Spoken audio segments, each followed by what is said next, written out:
You know that feeling when you walk out of a store thinking you just pulled off the financial heist of the century, only to check your bank account later and realize your wallet is just inexplicably empty? Yeah, it happens to the absolute best of us. Welcome to This Explainer. Today, we're unpacking the fascinating and honestly, sometimes ruthless psychology behind retail tricks. We are going to look closely at the Trojan horse of retail deals, and by the time we're done here, you're going to be fully empowered to protect your budget like an absolute pro. So let's dive right into the most critical question. Are your savings actually costing you? Because listen, the allure of free money, we're talking those flashy coupons, the buy one, get one signs, the cashback offers, it's very often a carefully designed trap just to extract more cash from your wallet.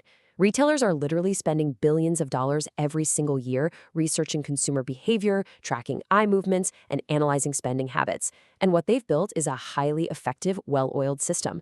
The wild part? The very system promising to save you money is the exact same system built to manipulate you into spending way more than you ever originally planned.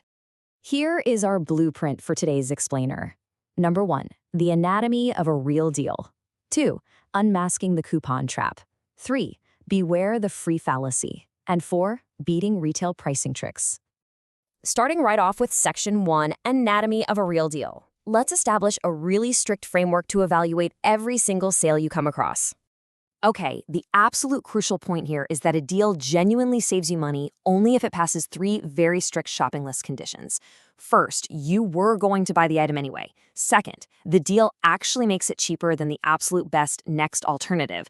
And third, you buy only the quantity you actually need for that specific week or month. Think of this as your personal financial firewall. If a sale doesn't definitively check all 3 of these boxes, it is not a deal. It's just really, really effective marketing designed to break your budget. Now, when you apply that strict criteria, everyday discounts actually become genuine financial wins. Think about your morning routine, right? A coupon for $1.50 off your usual Brand X coffee works perfectly because you were buying it regardless. Scoring 30% off the chicken you already planned to cook for dinner? That's a clear win. A 5% cashback app at the exact same gas station you commute past every single day? Perfect. These are real, tangible savings because you aren't bending or changing your natural behavior to get them. You're just paying a little less for your normal life. Let's move into Section 2, Unmasking the Coupon Trap. We're going to see how a seemingly great coupon can completely break our framework. Imagine a shopper named Sarah. She's casually walking down the aisle, minding her own business, when she spots a classic coupon right there on the shelf for her favorite snack. Save $1 off when you buy 3 packages. I mean, it's incredibly tempting, isn't it?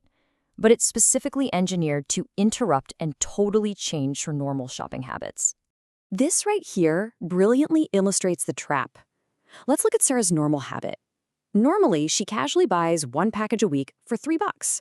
But the coupon, it forces an entirely new behavior. To save that single dollar, she now buys 3 packages at once, spending $9 up front. She gets $1 back, which makes her net cost $8. The retailer just successfully convinced her to tie up $8 in snacks she won't even eat for weeks, draining that money away from other essential parts of her budget. And here is the kicker. Because she spent $8 this week instead of her planned 3, she is actually $5 worse off today than if she had simply walked past that coupon entirely. The coupon absolutely did not save her money. It just prompted her to buy ahead of her normal pace, meaning she spent more money just to feel like she got a tiny win. Now, this exact same microtrap extends to cashback apps and discounted gift cards too. While they certainly can offer genuine savings, the fine print is basically an absolute minefield.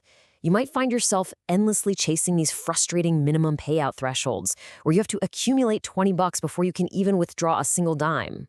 You gotta watch out for the sudden expiration of your hard-earned earnings, or the simple fact that you're trading your valuable personal data just to get stuck on endless marketing lists.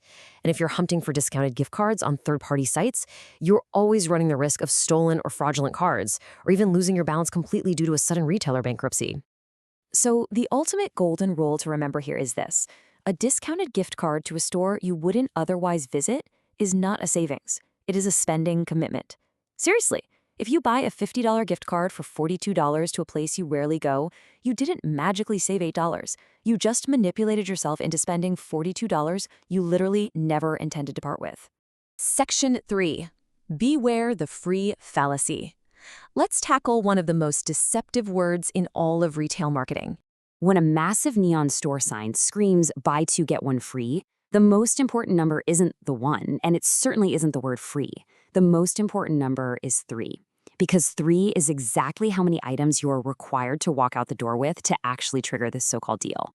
Retailers absolutely love this tactic because it moves excess inventory incredibly fast. Guys, they aren't trying to give you a gift. They're trying to clear their shelf space, and they're making you pay for the privilege of doing it. Think about it. If you walked in only needing one item, this deal does not give you 33% off. Instead, you end up spending twice what you planned. The free item isn't some generous gift from the retailer. Its cost is entirely bundled into that mandatory purchase requirement. You always need to ask yourself, would I have spent this money without the deal? If the answer is no, the deal is costing you money, not saving it. Finally, Section 4, Beating Retail Pricing Tricks. Let's zoom out and expose the overarching playbooks stores use to manufacture these sales. Retailers frequently rely on a sneaky psychological trick called price anchoring to completely short-circuit your comparison shopping. This is the practice of using heavily inflated original prices to make a discount look incredibly impressive, even if the item rarely or honestly never actually sold at that starting price. Human brains are just wired to rely heavily on the very first piece of information they receive. That's your anchor. Once that high price is planted in your mind, any number below it feels like a massive victory, regardless of what the item is actually worth. But an artificial discount means absolutely nothing. An anchored price boasting a drop from $200 down to $100 looks like an absolute steal, right? But you have to weigh that against the actual fair market value. A massive percentage drop is completely meaningless if the starting line was a total fiction. And this is exactly why you must always compare the final sale price to a competing store, rather than letting yourself get hypnotized by the sheer size of the advertised discount. And this whole logic scales up into an entire calendar of consumer manipulation. Retail stores design their sales events around predictability, but having an insider's cheat sheet allows you to strike when the fair market value is actually at rock bottom. Need a mattress? Buy in May or November when the industry releases new models and desperately needs to clear old stock. Winter clothing? Hold out until January or February when they're making room for spring lines.